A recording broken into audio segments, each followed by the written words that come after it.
No hay más injusto que buscar el premio en la justicia. Lo decía Cicerón. Bueno, para empezar bien en la introducción, quería citar. Siguiendo con el trabajo, ¿no?, que ha sido analizado detalladamente, detenidamente y pormenorizadamente, ¿no?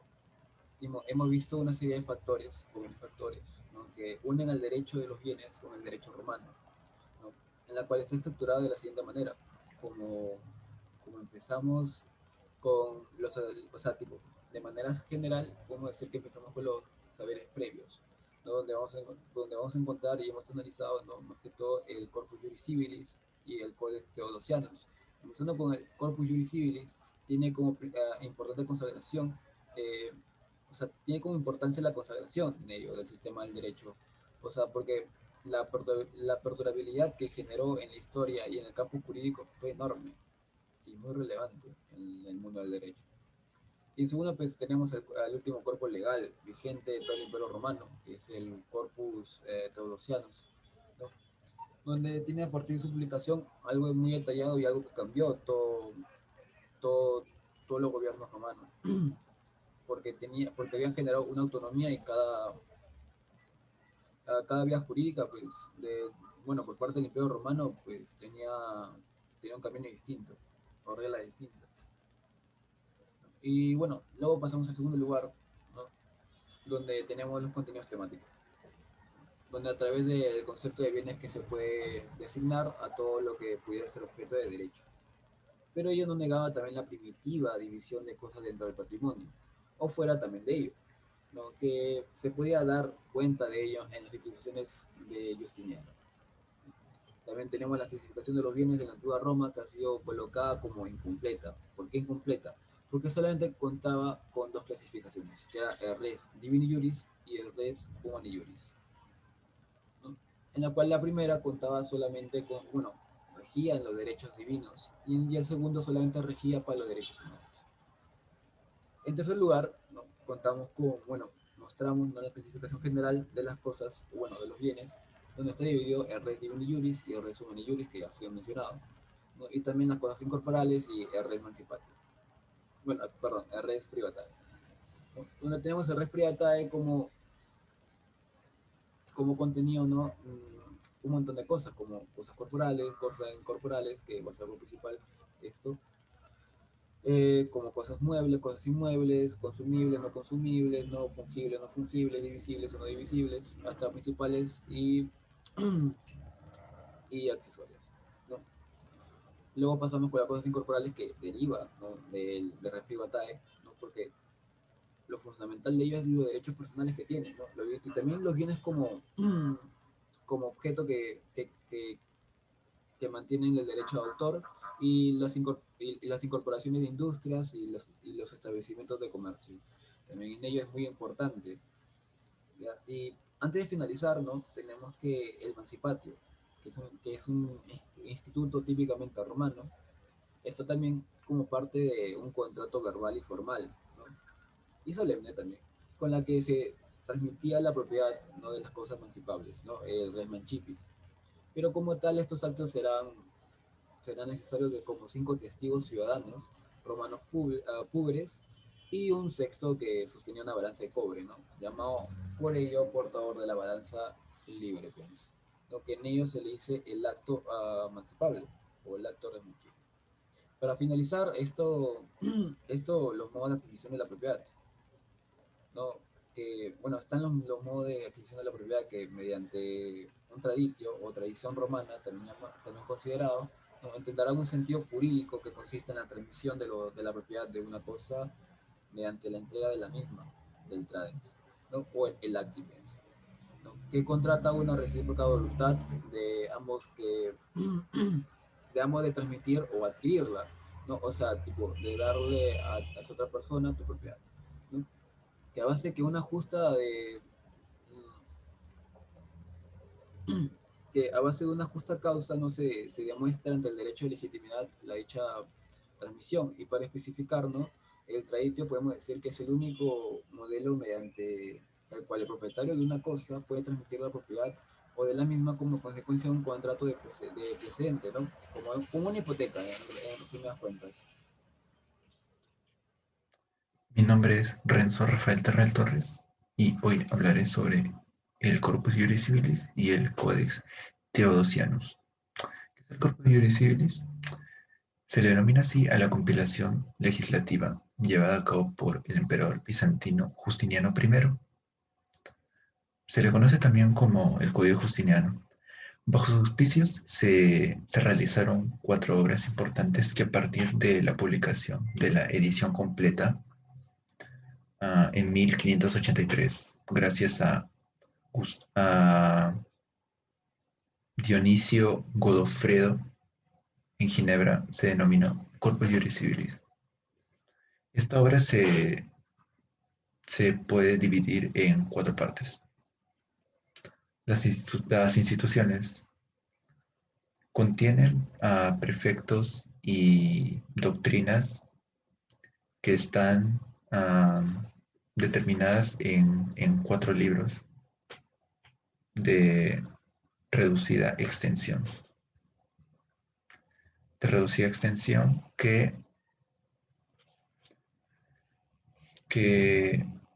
las materias que tocan las veremos a continuación. El primero de las personas, el segundo de la división de las cosas, de la propiedad, de los demás valores reales y del testamento. El tercero de la sucesión intestificada y de las obligaciones que se deben realizar de los contratos. Y el cuarto de las obligaciones ex delicto y de las acciones. Ahora hablaremos sobre el digesto. El digesto consta de 50 libros divididos en títulos que se inician con una rúbrica. Además, um, cada fragmento que se inserta en, en los ya mencionados libros lleva consigo el nombre del autor y la obra de donde se tomó. El digesto está dividido en 7 partes. Del libro 1 al 4, principios generales sobre el derecho y la jurisdicción. Del libro 5 al 11, doctrina general de las acciones de protección judicial, de la propiedad y de los demás derechos reales. Del 12 al 19, de robus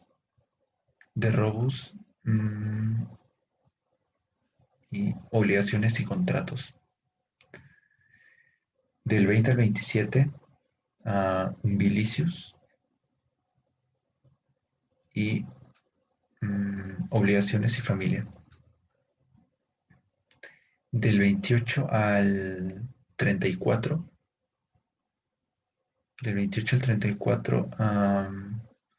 de testimatium, de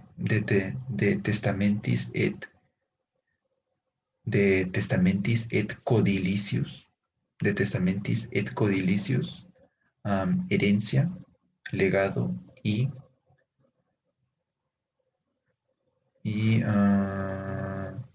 fideicomisos.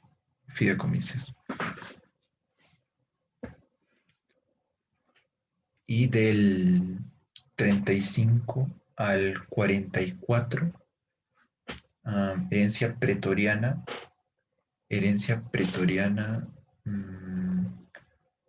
y materias referentes a los derechos reales, la posesión y las obligaciones. Y finalmente del 45 al 50, stipulatium, derecho penal y la apelación. Ahora iremos con la tercera parte, que es sobre sobre el código, que es la colección de los dictámenes promulgados por los emperadores. Esto fue efectivo a partir del 29 de diciembre de 534 y se divide en 12 libros que constan las leyes promulgadas por los emperadores anteriores a Justiniano, así como las leyes promulgadas por él están presentes. Y finalmente vamos con las novelas, que contienen las constituciones promulgadas por Justiniano después de la publicación de las compilaciones integradas por las tres secciones ya descritas anteriormente. Ahora pasamos con el Códex Teodosiano, que fue la compilación de leyes promovidas por Teodosio II. Y el Códex fue elaborado entre 429 y 438 y promulgado en Oriente el 15 de febrero de 438. Su origen fue que, mmm, consciente de la necesidad de facilitar el conocimiento del derecho y de la manifiesta insuficiencia de los códigos gregorianos y hermogeniano, Teodoro II inició un ambicioso plan compilador del que nos informa la Constitución de 26 de marzo de 429. Y el contenido del Codex Theodosianus es de 16 libros de extensión bastante desigual, dividido en títulos rubricados. Dentro de cada título, las constituciones están ordenadas de manera cronológica y se recopilan más de 2.500 constituciones, desde Constantino I hasta Teodosio II. Muchas gracias. La palabra res tenía en el derecho romano su significado más amplio. Con ella se designaba a todo lo que pudiera ser objeto de derechos, pero había cosas que no podían ser objeto de derecho privado, que no podían pertenecer al patrimonio particular de los hombres. De ahí nace la primitiva división de las cosas en el patrimonio y cosas fuera del patrimonio, de que se da en cuenta en las instituciones de Justiniano. Los bienes, también llamados res en el derecho romano, es todo objeto corpóreo o incorpóreo susceptible a un derecho patrimonial. La clasificación de los bienes en la antigua Roma ha sido catalogada como incompleta, pues solo tenemos dos clasificaciones llamadas res divinis in juris o res humanis in juris. Las primeras se regían por el derecho divino y las segundas por el derecho humano, pero también podemos encontrar otras categorías como res privatae o las cosas incorporales.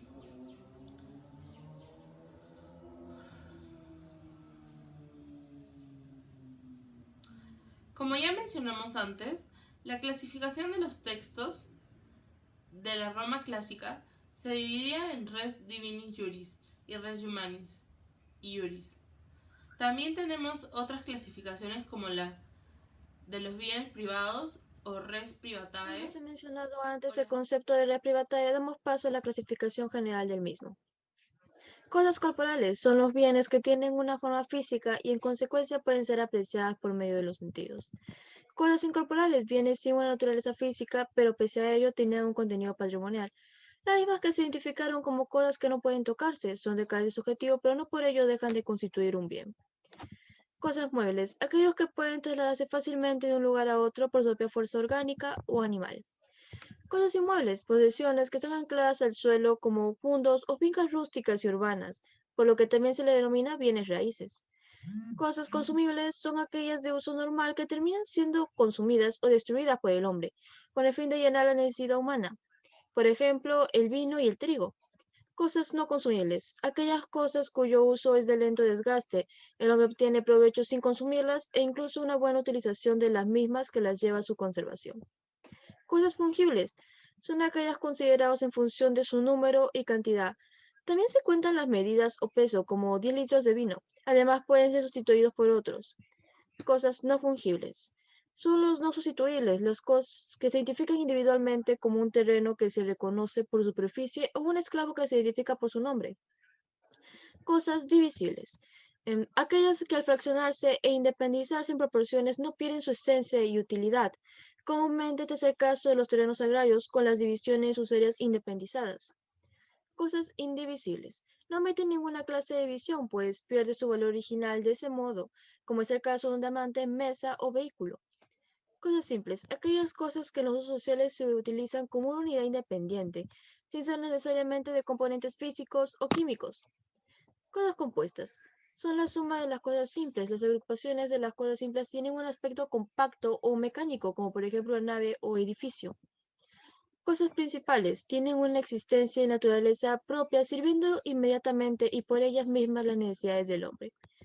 Cosas accesorias. Están subordinadas y dependen de la cosa principal, pues el valor de un anillo sin un diamante es nada. Cosas fructíferas, aquellas entidades materiales con existencias separadas, autónoma y distinta respecto de las cosas que las produce, y que no supone alteración en la esencia de la misma. Cosas no fructíferas, no tienen la capacidad de generar frutos como la leña, la lana o la leche. Los bienes incorporales, debido a su naturaleza inmaterial, difícilmente podrían ser objeto de clasificaciones similares al de los bienes corporales. Por ello, solo presentaré ciertos ejemplos de bienes incorporales sin servirnos de clasificación alguna. Entre ellos tenemos a los derechos personales. Son los que pueden ser reclamados de ciertas personas que contraen la obligación, ya sea por un hecho suyo o la sola disposición de la ley. Para ser precisos, es la facultad de un acreedor de exigir a un deudor una determinada prestación.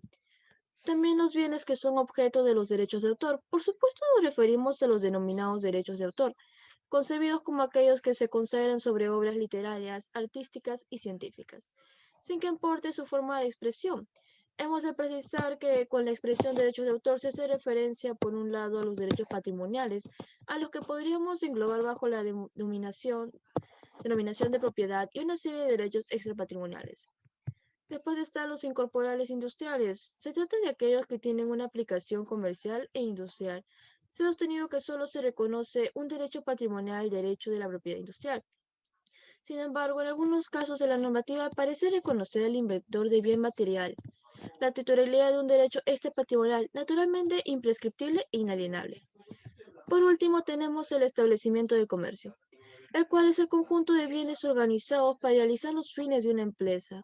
Los establecimientos carecen de personalidad jurídica y no son El acto del sujetos de derecho emancipatio, y en este obligaciones. caso, hablamos como seguidamente, son necesarios 5 testigos. En el momento del acto del emancipatio hay 6 testigos en sí, pero 5 testigos que vienen a ser observadores y uno el que agarraba la balanza en donde se pesaba el cobre, ¿no? Que era el medio de pago. Vamos a poner el ejemplo que da, ¿no? El vendedor, en este caso, era la persona que agarraba y decía, yo tengo la capacidad de poder transmitir este bien, ¿no? A ti, porque tengo la plena capacidad y el derecho, ¿no? De este bien, porque es mío. Y el que recibía decía, sí, ok, yo recibo este bien y a cambio te doy en la balanza, este cobre, ¿no? Como medio de pago por este bien. Así se realizaba el acto del emancipatio. También vamos a considerar la contabilidad del cobre y cómo era y del dinero, ¿no? El cobre se pesaba en ese tiempo ya que no se tenía un valor exacto del dinero y que se podría decir que era una venta al contado, ¿no? Y como les mencioné, no se podía contar el dinero, sino se pesaba. Y ya que el dinero era trozos de cobre o bronce, ¿no? Y ambos tenían diferentes pesos y también ya lo tenían que ver de acuerdo a lo que ellos Vamos a hablar de requerían. los Testigos como garantía de la publicidad y libertad de las partes. Los testigos son necesarios ante todo como garantía de la publicidad y libertad de las partes. Ad abundantium. Dado que la escritura no se usaba, los testigos podrían testificar que tal negocio había tenido lugar conforme al derecho, por lo que verdaderamente importante son las palabras pronunciadas por el adquiriente, pues son ellas las que generan, ¿no?, los dichos efectos. Con esto podemos decir que en la actualidad, por ejemplo, se consideran los registros públicos como poder registrar para tener una garantía, asimismo que pueda garantizar en posteriores, ¿no?, actos que se puedan realizar, en este caso de los actos mancipados, ¿no? Y como les decía anteriormente, los 6 testigos, 5 testigos que observaban el acto y un testigo que tenía. Entonces, por eso, al momento también el vendedor tenía que pronunciar ciertas palabras, ¿no? Y esto era como una forma de, una formalidad en el sentido de que se podía ver algunos casos falseados, ¿no? Actos falsos, para garantizar la seguridad jurídica mediante la publicidad también, ¿no? En lo que viene a ser el efecto de las transmisiones. Buenos días, profesor. Mi nombre es Karen Milagros Olledo Santa Cruz. Yo le voy a hablar sobre el emancipatio. ¿Qué viene a ser el emancipatio? Antiguamente era un instituto típicamente romano. En la época clásica, Gallo la recuerda como un modo formal y solemne de transmitir propiedad de las cosas mancipables. ¿A qué se refería en ese tiempo? Antiguamente, la transmisión tenía que ser formal y solemne, necesitaba cumplir ciertos requisitos formales. Asimismo, se trata de un contrato verbal formal y solemne, con el que transmitía la propiedad de las cosas mancipables, que se llama res mancipi, los fundos rústicos y urbanos, incluso los esclavos, animales y servidumbres rústicas. ¿Por qué hablamos de un contrato verbal?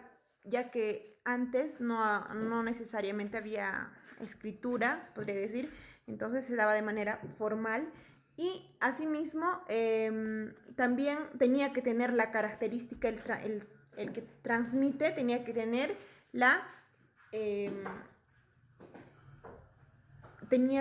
la capacidad de poder transmitir el bien, ¿no? Y necesitaba netamente lo que viene a ser la solemnidad, la formalidad del acto. Hablamos de la obligación en el transmitente de garantizar la pacífica disponibilidad de la cosa transmitida. ¿Qué quiere decir? Que dice, surge también del emancipatio la obligación en el transmitente de garantizar la pacífica disponibilidad de la cosa transmitida, de tal modo que si no era el legítimo propietario, no podía auxiliar al adquiriente frente a la acción reivindicatoria del verus dominus y estaba obligado a título de una pena, ¿no?, de la pena de devolverle el doble del precio de la cosa emancipada de la que el adquiriente había sido despojado en el litigio. Para conseguir la devolución al duplum le era concedido al adquiriente lacte autoritatis. En este caso, cuando nosotros conocemos, por ejemplo, el ius abutendi, el ius pusendi y el ius reivindicandi y el ius abutendi, ¿no?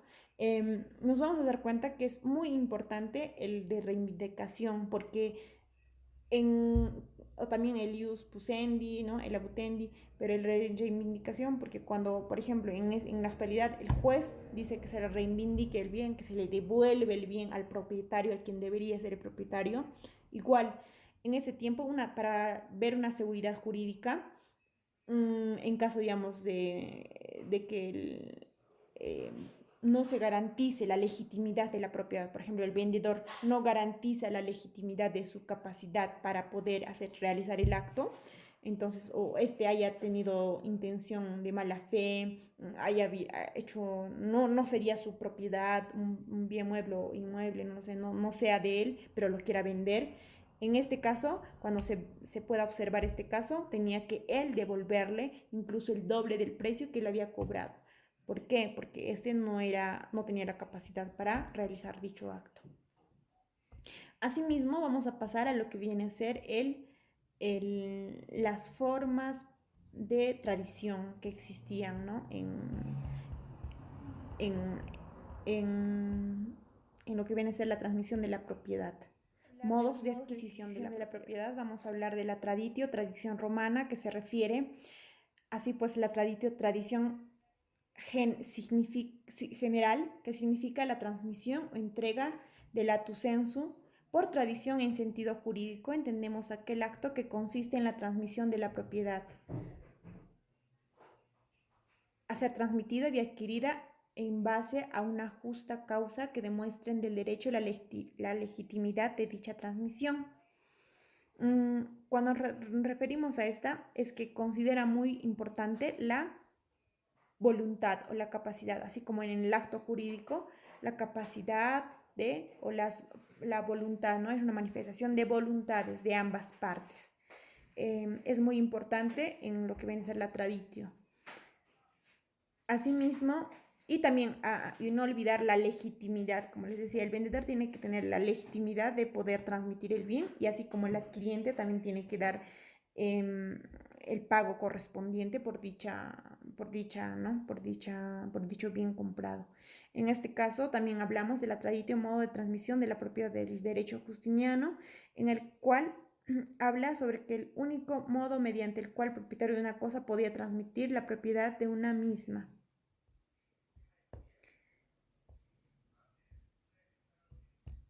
Ya. Y de una misma y transmitirla igual en base a una justa causa igual de manera, ¿no? Con que demuestre ante el derecho la legitimidad de la transmisión. También resalta lo que viene a ser el derecho justiniano, también las voluntades, ¿no? de las partes. Asimismo, vamos a hablar de otros tipos de tradición, ¿no? En este caso vamos a hablar de la brevi manu. La traditio brevi manu, en este supuesto, no se efectúa la consigna material de la cosa porque el adquiriente ya la tenía en su poder, no como propietario, sino en base a otro título como el comodatario, depositario, arrendatario. En la actualidad, para entenderlo mejor, se trata de que cuando alguien ya arrendó un lugar, un departamento, por ejemplo, el vendedor, cuando lo quiere vender, o sea, pero primero lo arrendaba, entonces el comprador ya poseía el bien, pero y el vendedor va a venir, ¿no? El siguiente acto, que es la venta. Entonces, como ya lo tenía, eso significa el traditio brevi manu, que el comprador ya poseía o ya tenía el ius possendi, de poseer, ¿no? Ahora, la constitutum possessorium. No existe consigna material porque el propietario transmite y se queda con la cosa como tenedor. Es similar al brevi manu, ya que también dice, no existe la consigna material, o sea, no existe el acto en donde se da, pero dice que el transmitente se queda con la cosa como tenedor. Ahora, la traditio longa manu tiene lugar cuando la cosa cuya propiedad se transmite no se pone físicamente a disposición del adquiriente, sino en indicada distancia por el transmitente. Por ejemplo, en la actualidad, cuando compramos un terreno, no necesita estar el bien al lado de nosotros físicamente para poder hacer el acto, ¿no? De poder venderlo. Pero hay otro caso que es lo contrario, la traditio brevi manu, que en este supuesto no se efectúa la consigna material de la cosa porque el adquiriente ya la tenía en su mano, ¿no? Y bueno, para finalizar, también tenemos la tradición simbólica, ya que a medida que fue perdiendo la importancia, el elemento externo característico de la tradición, la entrega, le fue cobrando el elemento interno que la impulsaba, que es la intención o voluntades, llegándose a admitir como los casos de la traditio válidos aquellos que en tradiens no se entregaba la cosa de la cual se transmitía la propiedad, sino el objeto que la representa. Por ejemplo, podríamos hablar de la tradición francesa, en donde no necesitas entregar, ¿no? Por ejemplo, el simple testimonio de que yo te entregue es como el bien, te estoy entregando mi casa, pero no necesito entregarte mi casa físicamente, sino el testimonio de que es mi propiedad, te doy y ya es como un documento que representa que es de mi propiedad la casa, ¿no? No necesito tenerla esto, y que hasta actualidad que hasta la actualidad se da, ¿no? En esos casos de la simbólica. Y bueno, para finalizar y darles los sujetos también de la tradición en ese tiempo son dos, el adquirente y el transmitente. El transmitente es el propietario de la cosa y que pueda disponer de ella, ¿no? El jus punendi, abutendi, que tenga todas las capacidades para obrar, para realizar el acto. Y el adquiriente, que es debe tener la capacidad suficiente para adquirir la propiedad de la cosa que se transmite. También tiene que tener capacidad para poder comprar o realizar el acto. Eso sería todo. Gracias, profesor.